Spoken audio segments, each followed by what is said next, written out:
Vamos a leer entonces Deuteronomio capítulo 13, verso 17. Dice: y no se pegará a tu mano nada del anatema, para que Jehová se aparte del ardor de su ira y tenga de ti misericordia y tenga compasión de ti y te multiplique como lo juró a tus padres. Bueno, como es una palabra poco antigua, esta palabra anatema, ¿qué significa? Significa lo maldito. Eso es lo que significa. Entonces diría aquí, no se pegará a tu mano nada de lo maldito. Es decir, nada de aquello que trae maldición o que te hace a ti maldición. Vamos, si yo llevo algo que es maldito a mi casa o en mí, entonces yo llego a ser como aquello que lleve a mi casa. Es como si alguien, en otro ejemplo gráfico, alguien se fuera a la cochiquera y se revolcara ahí en el lodo de los cerdos. ¿Cómo llega a su casa? ¿O cómo regresa? Pues llega todo maloliente, todo enlodado, se le ha pegado aquello en lo cual estuvo. En esa manera comenzamos a entender lo que Dios está diciendo aquí, que le dijo al pueblo de Israel, que no se le pegara nada. Mire, ¿por qué dice que no se le pegue nada? Porque esto es como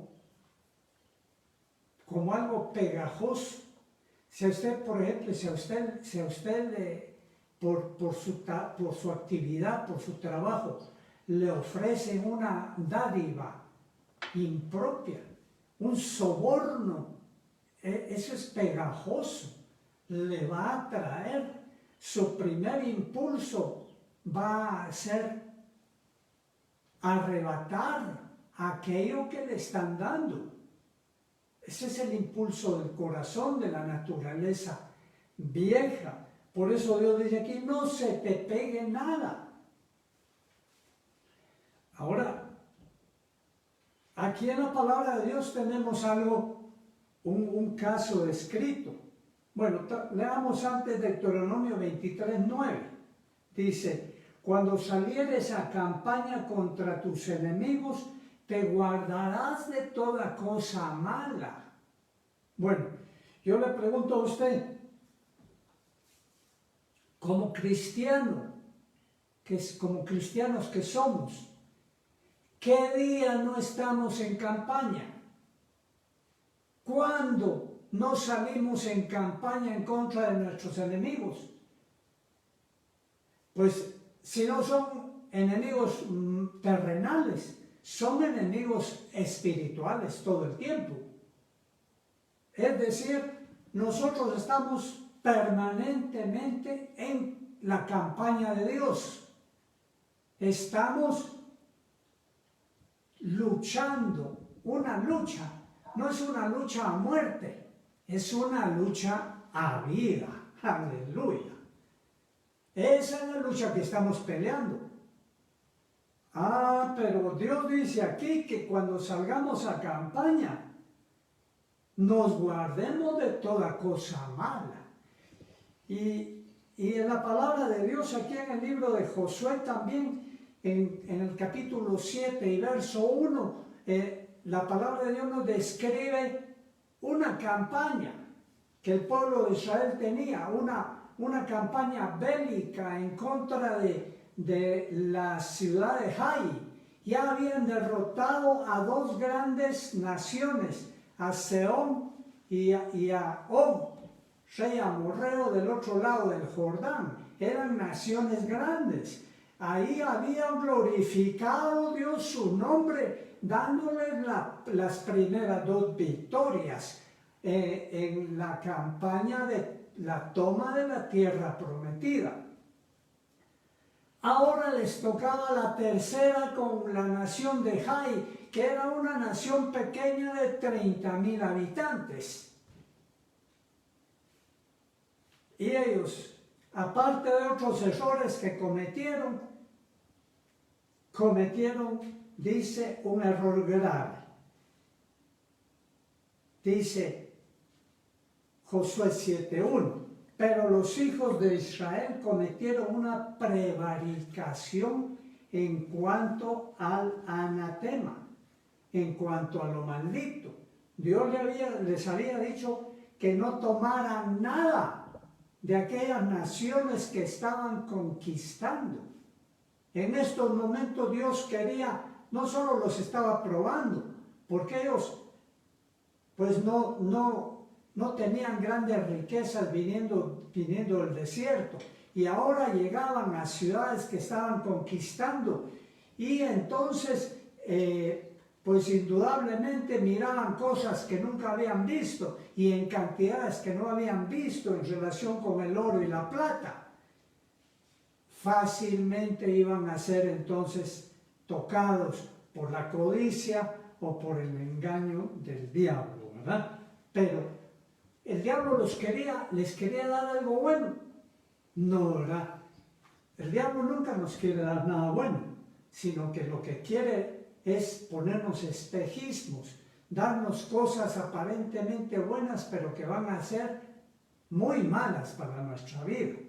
Entonces dice, los hijos de Israel cometieron un error, porque Acán, hijo de Carmi, de la tribu de Judá, tomó el anatema, y la ira de Jehová se encendió contra los hijos de Israel. Mire esto. Luego dice Acán, dice en Josué 7:21, pues vi entre los despojos un manto babilónico muy bueno, dice, y 200 siclos de plata y un lingote de oro de peso de 50 siclos, lo cual codicié y tomé. He aquí que está escondido bajo la tierra en medio de mi tienda, y el dinero debajo de ello. ¿Qué le parece Acán? Habían visto de Dios grandes maravillas, milagros. Dios les había abierto el mar rojo, les había proveído agua y alimento en el desierto, les había dado las primeras victorias allí llegando a la tierra de Canaán. Todavía no era suficiente eso para estas personas entender que Dios iba con ellos, que Dios los estaba guardando, que Dios era el que los sostenía y el que les daba las victorias y el que les iba a dar la tierra prometida. Si los israelitas, la mayoría físicamente, pues no son imponentes, pues no son como los etíopes, por ejemplo, que con su físico impresionan. Ellos no, y tampoco con sus armas, no tenían recursos de ninguna manera. Si Dios no les daba la victoria, no se los daba a nadie. Y puso los ojos en las cosas que Dios les habló claramente y le dijo que no participaran de ellos, de esas cosas. Ahora bien, todo esto es un ejemplo para nosotros, ¿verdad? Pero usted dirá, pues, bueno, ahora, ¿dónde encontramos mantos babilónicos? ¿Y dónde ciclos de plata y lingotes de oro? ¿Dónde los encontramos para guardarlos y esconderlos? Porque Acán los guardó en su tienda bajo tierra, dice. Y es que cuando hacemos algo en contra del mandamiento de Dios, en contra de la ley de Dios, luego tenemos la tendencia de creer que nadie nos vio y que eso es suficiente para haber guardado nuestro pecado, para haber escondido nuestro pecado. ¡Qué bueno! Nadie nos vio. Pero eso es una incredulidad espantosa. Porque el hecho de que no nos haya visto nadie humano no quiere decir que Dios no mire a todos.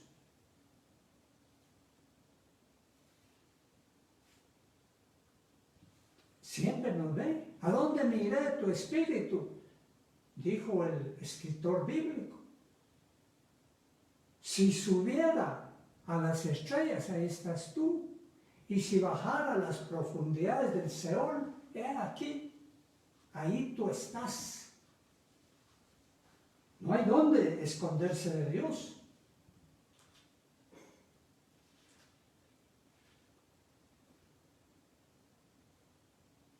Entonces, este pueblo de Israel falló en eso. Y miren, que uno falló y por uno estaban acarreando todos.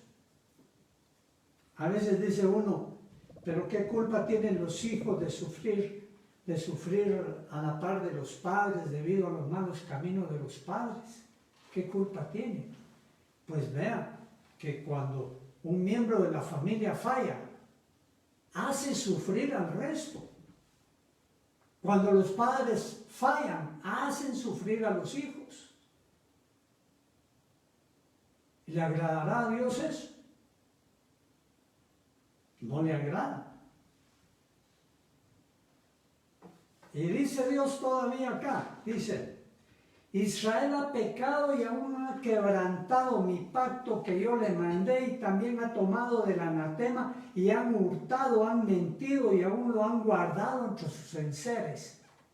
Cuando pecamos, cuando le fallamos a Dios, tenemos que agregar otros pecados para esconder aquello que hicimos, ¿verdad? Al menos la mentira, al menos la disimulación, para que no se vea lo que hemos hecho. Y dice Dios, por esto los hijos de Israel no podrán hacer frente a sus enemigos. Mire qué pago más terrible por la desobediencia. Y decíamos, nosotros todos los cristianos salimos en batalla cada día. Mire, y por cierto, ni siquiera salimos, estamos todo el tiempo. Nos levantamos a la batalla. A veces en la misma noche mientras dormimos hay batalla espiritual.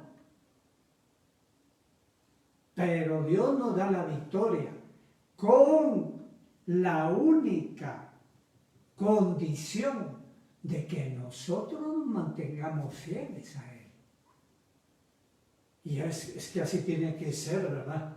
¿Cómo le vamos a fallar a nuestro jefe, general en jefe, a nuestro gran Dios y Salvador Señor Jesucristo, que es el que pelea las batallas por nosotros?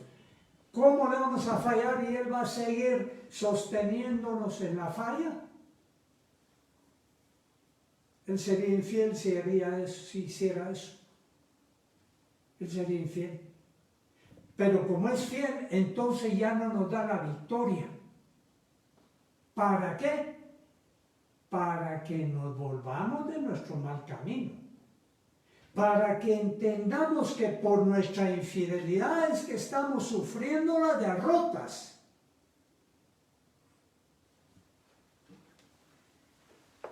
Ahora Acán escondió bajo la tierra lo que había robado, el anatema, lo maldito.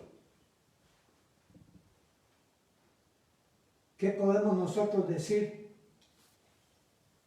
en el aspecto espiritual? Porque ahora puede ser que no haya lingotes de oro en ninguna parte o que esconder. Pero mire, hay para el hombre de Dios, para la mujer de Dios, hay tesoros, entre comillas, aparentes tesoros para cada uno, tesoros, falsos tesoros, equivocados tesoros, que los escondemos también, que los guardamos muy secretamente, creyendo que con eso ya resolvimos el problema.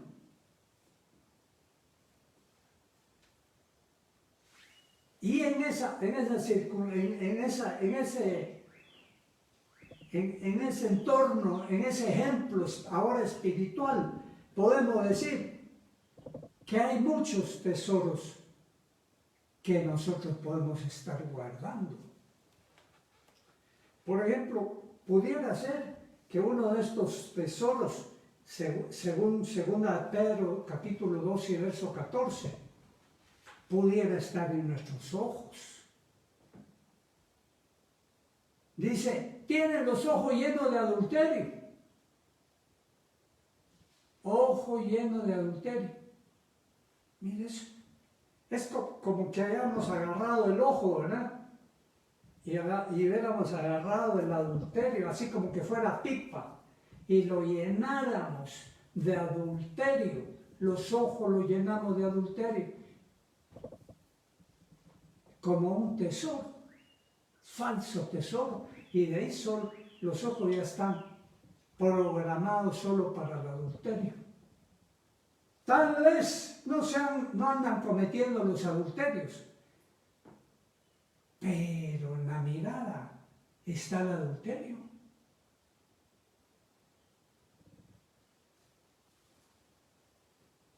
Hay tesoros también de perversiones o desviaciones sexuales que se tienen muy guardados, creyendo que ese pecado solamente lo conoce él o ella. No hay nadie más que lo sepa. Ese es su secreto bien guardado. En lugar de ser la palabra de Dios, su secreto bien guardado es la perversión o desviación sexual. Aún en medio de los matrimonios, en medio de los esposos. Ahí está la perversión campante y rampante. Y qué triste, ¿verdad? Pervertir el mismo matrimonio. Con desviaciones y perversiones sexuales. En santidad y honor, dijo Pablo, que hay que tener el matrimonio. En santidad y en honor. Meditemos un poco en esas dos palabras, a ver si nuestras prácticas, nuestras costumbres en este aspecto guardan la santidad y el honor. Y otros tesoros, ¿verdad? De estos tesoros que estamos hablando, escondidos en la tienda de Acán, como hasta hay tiendas de artefactos sexuales, ¿verdad? O accesorios sexuales perversos que se van a comprar y se traen a la casa. Literaturas, libros pornográficos, revistas pornográficas. ¿Cómo no va a traer maldición eso a una casa? Trae al corazón, maldición al corazón y maldición a la casa.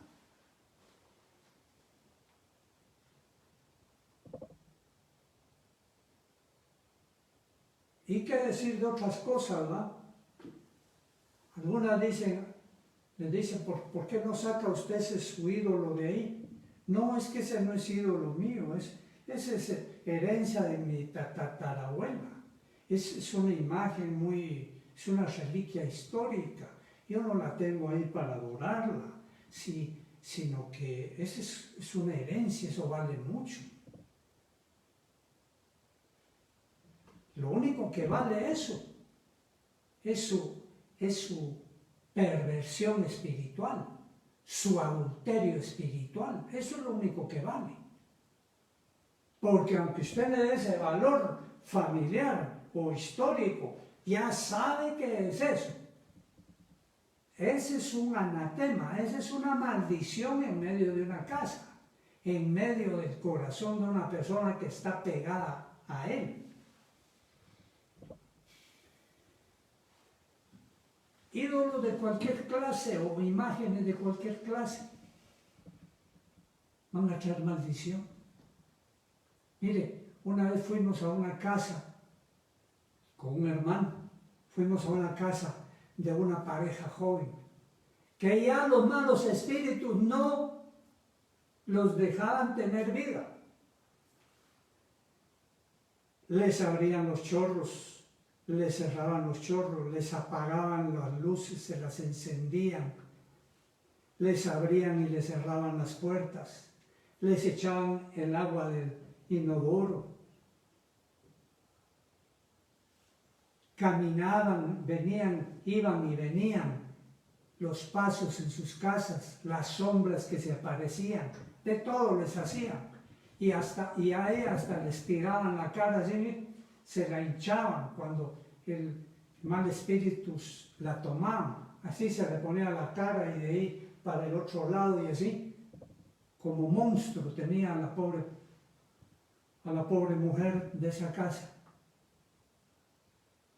Y orando por ella, el Señor nos dijo, no va a quedar libre. ¿Y por qué no? Porque ahí tiene su ídolo. Y cuando vimos enorme ídolo, así mire, hermoso ídolo, casi de tamaño natural, de aquel ídolo hindú, aquel que tiene varias manos, así, una mujer con varias manos, ¿no? Recuerdo cuál es. Ahí está el problema. Entonces le dijimos, háblenos de su ídolo. Y sucede que el papá, que era de esa religión, la había inducido a adorar ese ídolo desde que tenía 3, 4 años. Y desde esa edad, era inseparable para ella aquel ídolo. Y entonces ahí estaba el problema. Porque la palabra de Dios dice que detrás de cada ídolo, detrás de cada imagen religiosa, hay un mal espíritu, que es el que se ha enseñoreado ahí, y de aquellos que están guardando esa imagen, ese ídolo. Entonces le dijimos, mire, usted tiene que deshacerse de este ídolo. No, dijo, eso sí no, eso nunca, dijo. Tal vez lo que puedo hacer es enviarlo y a que me lo tenga una amiga en depósito. No, le dijimos, usted no le va a dar la misma maldición que usted tiene aquí a su amiga, tanto la odia. No quiso saber qué pasaría con ella. Pero las codicias son otros ídolos. Las codicias de las riquezas. Puede ser que no tengamos lingotes de oro y que no tengamos oro, ni plata, ni cuentas bancarias y todo, pero hay codicia en el corazón. Hay codicia en el corazón y no la soltamos de ninguna manera. ¿No cree usted que es una maldición? ¿Qué le parece a usted? ¿No es una maldición de Acán esta? El amor al dinero es a raíz de todos los males. Puede ser que tengamos dinero, puede ser que no tengamos, pero de todas maneras, si hay codicia de la riqueza, si tenemos metido entre ceja y ceja que queremos ser, que no vamos a parar hasta ser millonarios, hay pecado de Acán ahí. hay pecado de acá escondido y hay que sacarlo. Hay que sacarlo. Porque si no lo sacamos, si somos jóvenes, vamos a vivir solo para las riquezas, para el trabajo. Nuestro Dios va a ser el Dios Mamón, el Dios de las riquezas. Y si somos viejos, qué triste, ¿verdad? Que todavía tengamos este tipo de ídolos en nuestro corazón.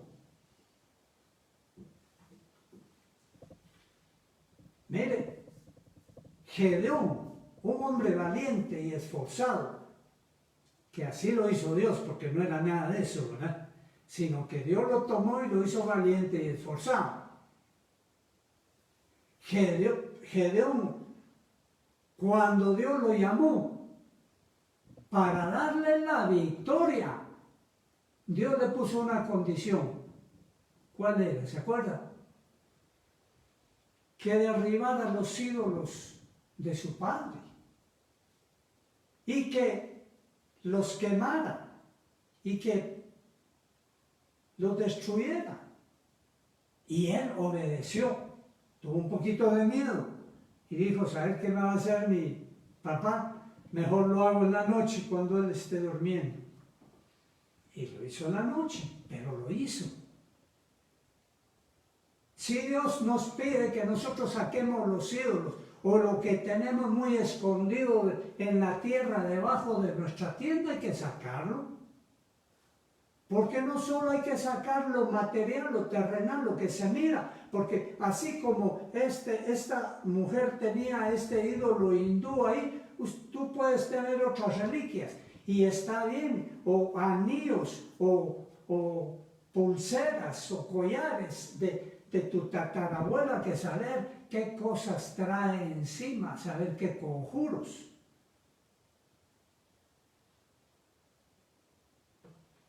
Pero lo que hay que sacar también es lo que está dentro del corazón. Porque eso no puede estar ahí. Sansón es otro caso patético. Él estaba saliendo como juez de Israel a la batalla cada día. Él tenía una nación enemiga que los esclavizaba desde hacía 20 años, los filisteos. Y él estaba saliendo en la batalla cada día contra ellos. ¿Y cómo pensaba que Dios le iba a dar la victoria permanente y definitiva sobre ellos si no dejaba de pecar? En lugar de sosegarse, en lugar de tomar una esposa de ahí, del pueblo de Israel, se iba a meter con los mismos filisteos, con las prostitutas de ellos. Pero, ¿qué clase de juez era este? ¿Qué clase de hombre de Dios era este, pues? Viendo lo que Dios hacía con él, porque era un hombre al que Dios le había dado fuerzas sobrenaturales. Y teniendo en sí mismo ese testimonio de Dios, que cada día salía Dios con él, que Dios lo sostenía, que él no era fuerte, pero que Dios le daba la victoria aún contra ejércitos enemigos. ¿Cómo no se arrepentía?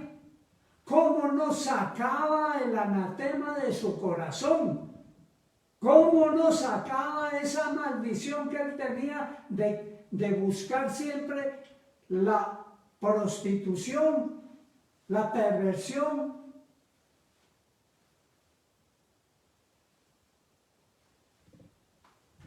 Ahora, dejémoslos a ellos.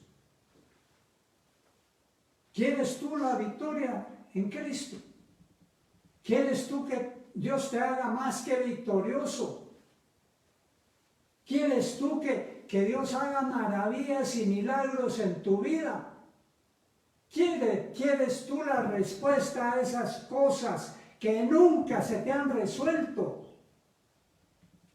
A esas cosas por las cuales nunca has obtenido la respuesta de Dios. ¿Quieres tú obtener eso? ¿Por qué no? Entonces analizas qué tienes ahí enterrado bajo tierra en tu tienda. ¿Cuál es el anatema? ¿Cuál es lo maldito que tienes que sacar de allí? Eso es lo que te conviene hacer. Eso es lo que me conviene hacer a mí. No tanto ver qué tienen otros. ¿Por qué no ver lo que tienes tú? ¿Por qué no veo yo lo que tengo yo? No estamos puestos para jueces, estamos puestos para que Dios vea nuestro corazón, analice nuestro corazón, escudriñe nuestro corazón y nos dé un veredicto.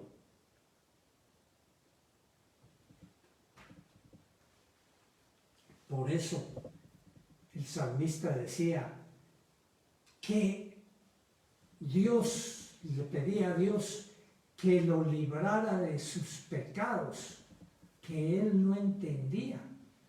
Aunque un adulterio sí es claro, ¿verdad? O entiendes tú, o no entiendes tú que es un adulterio. A ti que Dios te ha hablado hace unos minutos del adulterio. De enfangarte, de enfangar tu cuerpo. ¿No entiendes tú que eso está mal? ¿No entiendes tú que hacer malos negocios está mal, que estás robando? ¿No entiendes tú que esa tu costumbre o mi costumbre de estar mintiendo y mintiendo y mintiendo ya sistemáticamente y por todo? No importa si hay objetivo o no de mentir, la cosa es mentir. ¿No crees tú que es una maldición eso? ¿A qué te reduce? ¿A qué me reduce? A un falso, a una persona en la que no se puede confiar, a una persona que lo que se oye de él, siempre hay que leer entre líneas verdaderamente lo que quiso decir. Qué triste, ¿verdad? ¿Y por qué no me creíste? Dice, ¿y por qué no me crees lo que te estoy diciendo? Pero ¿cómo nos van a creer después de ser unos mentirosos empedernidos?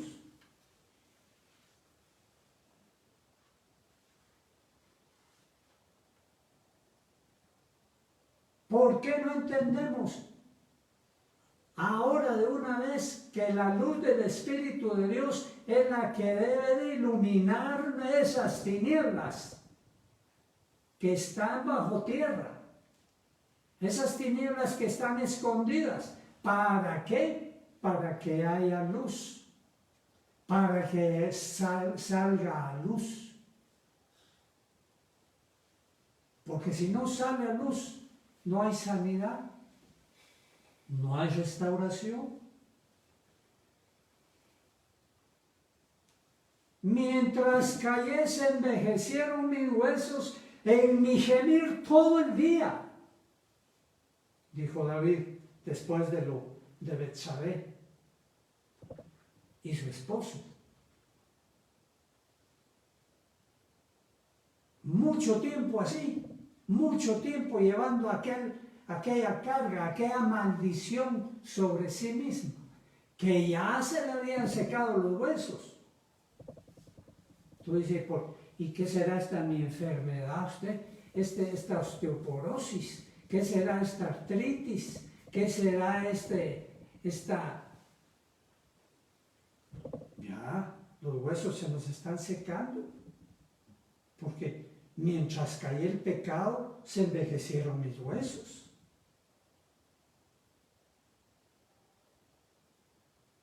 Cuando salga eso, van a salir los males también.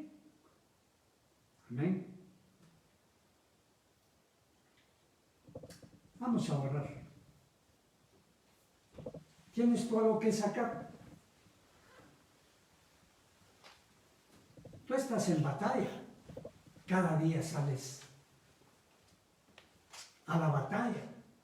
Y cuando salimos, ahí está el león rugiente viendo si nos devora.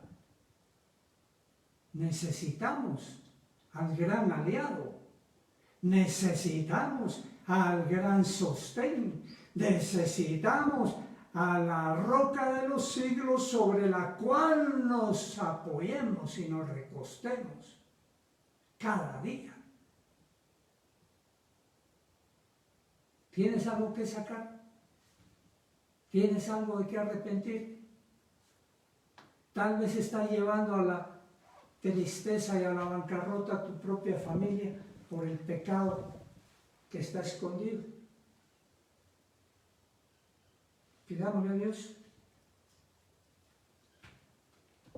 Padre Celestial, Señor bendito, Dios mío, Señor Todopoderoso, solo tú nos puedes ayudar, solo tú nos puedes sostener, solo tú eres nuestro castillo fuerte, nuestro refugio, nuestra roca de los siglos, solo tú eres. Y nosotros necesitamos ponernos de acuerdo contigo, Señor. Necesitamos, Señor, estar limpio delante de ti, no continuar en los caminos de oscuridad, no andar, Señor, escondiendo nuestro pecado, porque eso nos daña, Padre.